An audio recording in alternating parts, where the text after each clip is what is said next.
Shalom, saudara yang dikasihi Tuhan Yesus Kristus. Selamat malam, salam sejahtera buat saudara semua dimanapun saudara berada. Damai dan sukacita oleh Roh Kudus melimpah senantiasa dalam hati dan kehidupan saudara semua. Sebelum kita mendengarkan renungan firman Tuhan, mari sama-sama kita berdoa. Bapa kami yang di surga, Bapa di dalam nama Tuhan Yesus Kristus, kami mengucap syukur Tuhan untuk pimpinan dan penyertaan Tuhan di sepanjang hari ini, dari pagi hingga malam hari ini. Kami dapat melewati hari ini, mengerjakan segala tugas tanggung jawab kami, melakukan segala aktivitas kami dengan pertolongan Tuhan. Dan saat ini kami ada semuanya karena kemurahan-Mu. Di waktu yang indah ini Tuhan, kami rindu untuk mendengarkan sabda firman-Mu. Berbicaralah kepada setiap kami. Urapilah kami Tuhan, supaya kami dapat mengerti apa yang menjadi kehendak-Mu bagi kami. Terima kasih Tuhan. Dalam nama Tuhan Yesus Kristus kami berdoa. Haleluya. Amin. Saudara yang dikasihi Tuhan, ayat renungan kita pada saat ini terdapat di dalam kitab Amsal pasal 4 ayat 25-27. Tertulis demikian, biarlah matamu memandang terus ke depan dan tatapan matamu tetap ke muka. Tempuhlah jalan yang rata dan hendaklah tetap segala jalanmu. Janganlah menyimpang ke kanan atau ke kiri. Jauhkanlah kakimu dari kejahatan. Saudara yang dikasihi Tuhan, Tuhan menciptakan mata kita di depan, bukan di belakang, supaya kita memandang terus ke depan. Kepala kita diberikan kemampuan untuk menoleh ke belakang, namun tidak untuk seterusnya memandang ke belakang. Kalau kita menyetir kendaraan, maka yang menjadi perhatian utama kita adalah yang di depan. Kaca spion berguna untuk melihat keadaan dan situasi di belakang kita.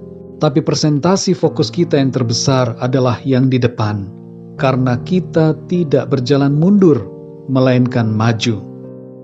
Saudara yang terkasih, apa yang sudah berlalu tidak akan bisa kembali. Kegagalan masa lalu jangan terus dibawa di hari ini. Kesuksesan di waktu yang lampau jangan membuat kita meratapi hari ini.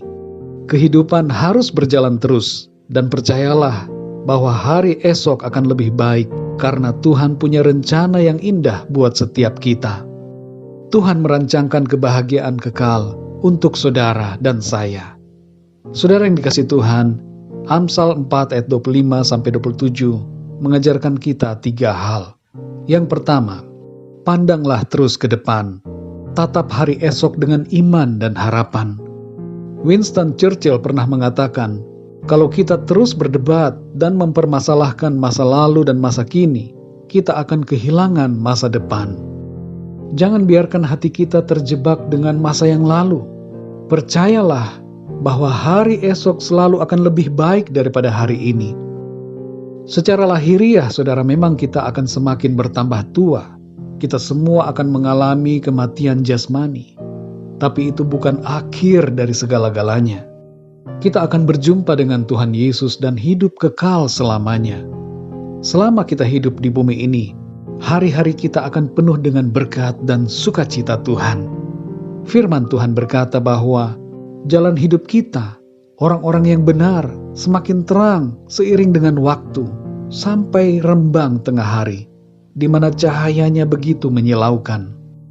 Artinya adalah bahwa semakin lama, kehidupan kita akan semakin memancarkan kemuliaan karena berkat Tuhan. Yang kedua, saudara, jalani hidup dengan konsisten dan komitmen yang teguh dalam kebenaran.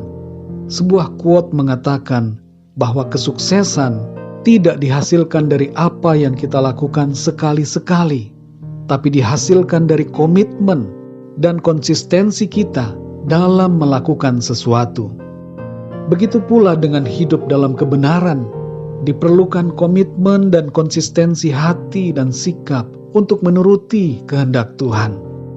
Jangan hanya sekali-sekali kita taat, sekali-sekali kita hidup benar, tapi kita harus terus berkomitmen dan konsisten menjalani hidup yang menyenangkan hati Tuhan.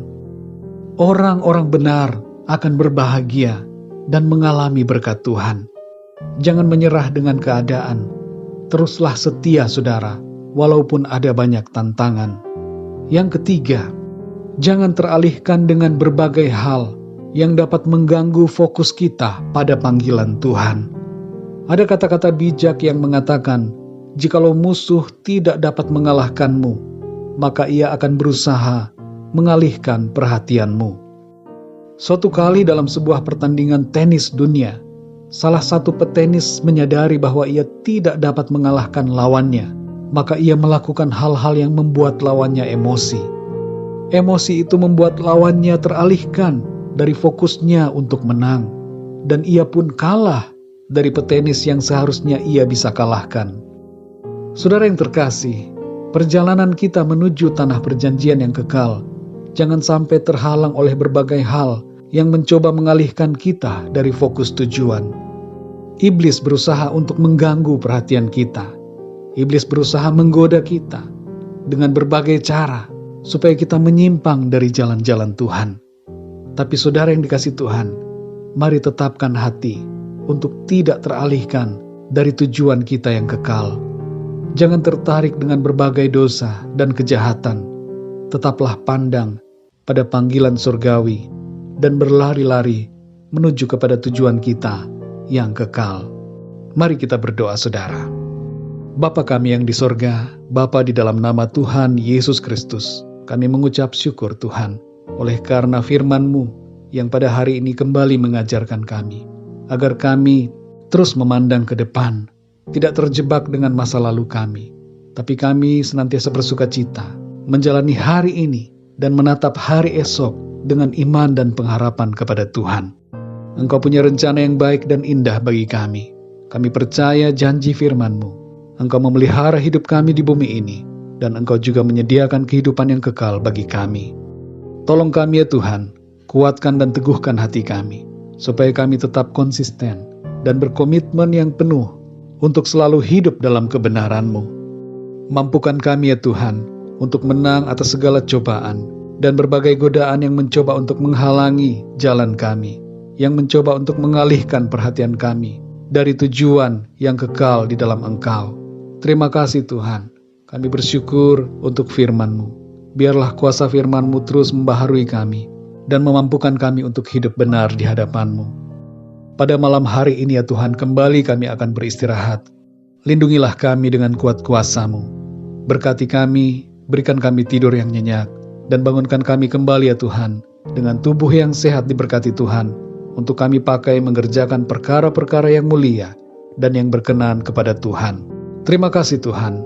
Dalam nama Tuhan Yesus Kristus, Tuhan dan Juru Selamat kami berdoa dan mengucap syukur. Haleluya. Amin. Puji Tuhan, saudara yang dikasihi Tuhan, saya percaya firman Tuhan menjadi berkat dan kekuatan buat saudara semua, dan Roh Kudus akan menolong saudara untuk lebih lagi memahami kebenaran firman Tuhan.